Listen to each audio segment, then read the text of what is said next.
still feel we should still maintain our decorum amidst all this crisis that is suffocating us, then you are part of the issue. Okay, alright, okay. Happy Sunday and welcome to Jerabvoice Media.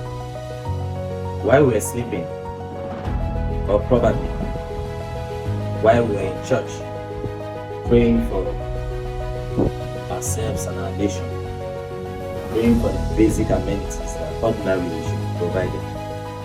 And as you already know, God created us and gave us free will. So at the end of it all, after every prayer is very important. But when we are done with the prayer, there is a place of work.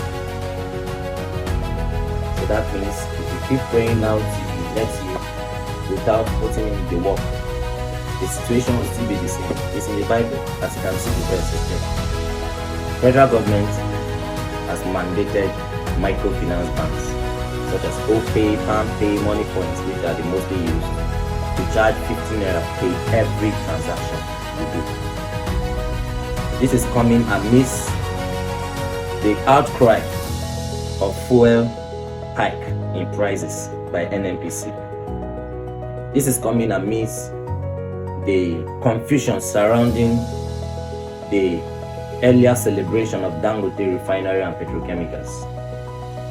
This is coming amidst the inflation rate.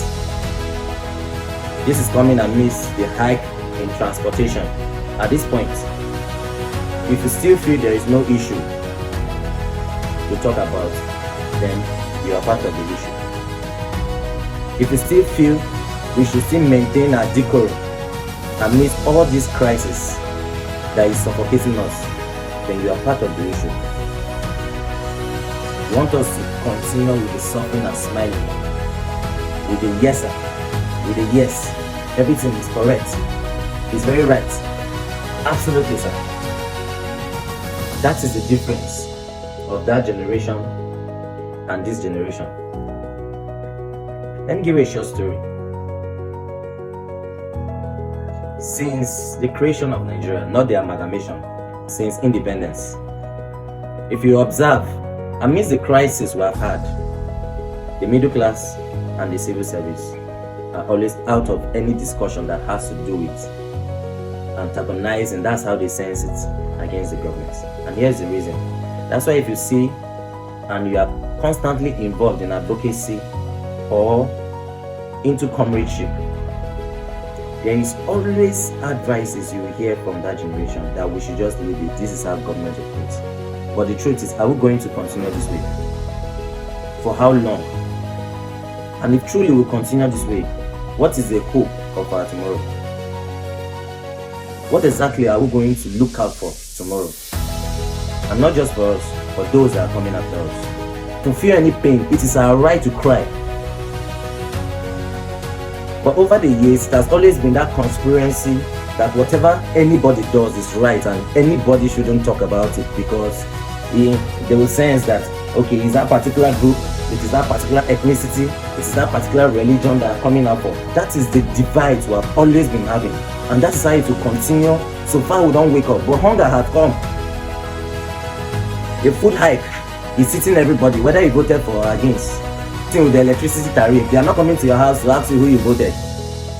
So far you are in Nigeria, you are paying the same thing, you are buying the same fuel, we are all going to the same market, we are doing everything together. The system has used labor congresses to tame all their voices, which is the reason why, if you observe, if you're having a discussion on most of them, some of them, not most, you always you can feel that fear, because the system has made it in such a way people should fear the government.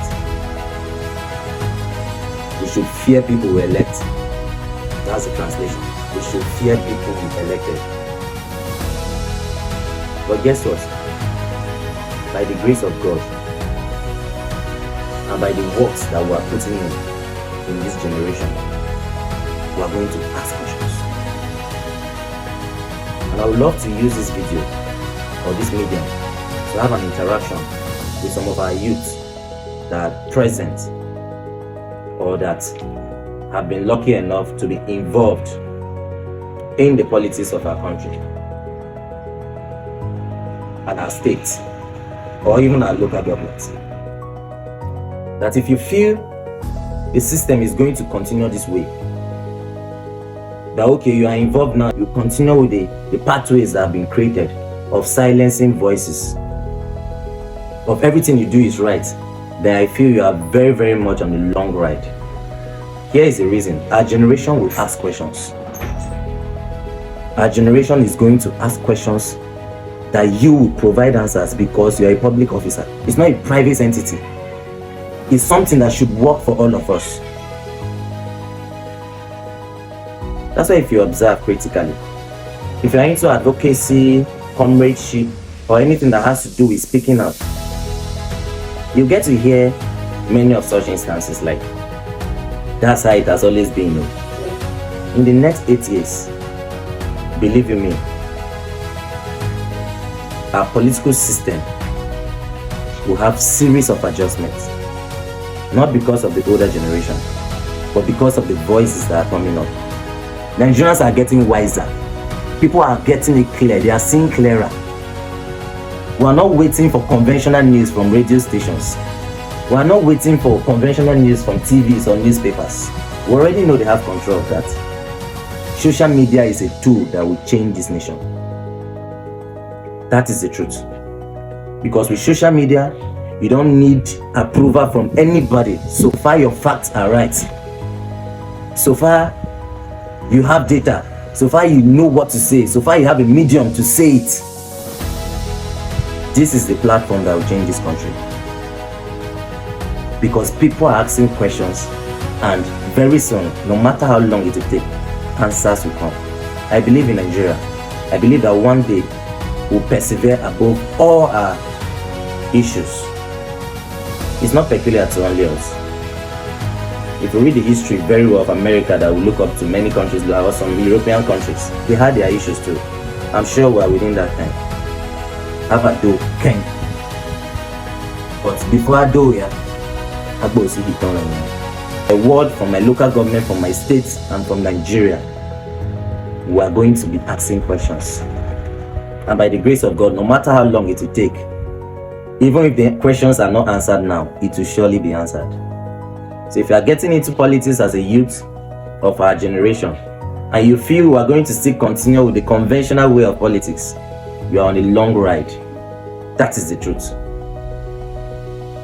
Because this country, this state, and our local government belongs to all of us. Our politics is growing.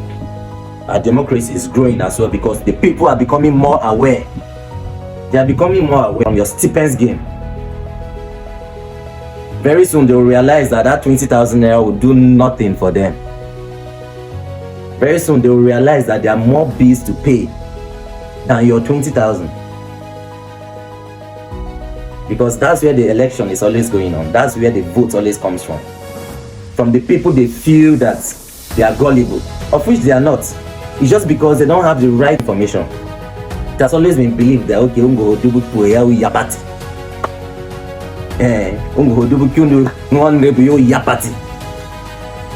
Who's the delegate? Ungo 1.5 million. Yapati. Oh yeah, now we did together. Same but together.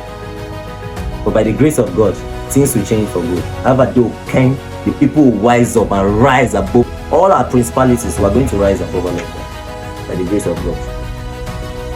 This video today is just to let you know that truthfully, nobody is happy. We are all not happy. We are not happy, and we can't keep suffering and smiling. We are not happy. We are not happy. No clear future. Everything is so blurry. We don't even know if we wake up tomorrow and it will be another thing. Please, our leaders, ease the suffocation on us. Thank you so much, and God bless you.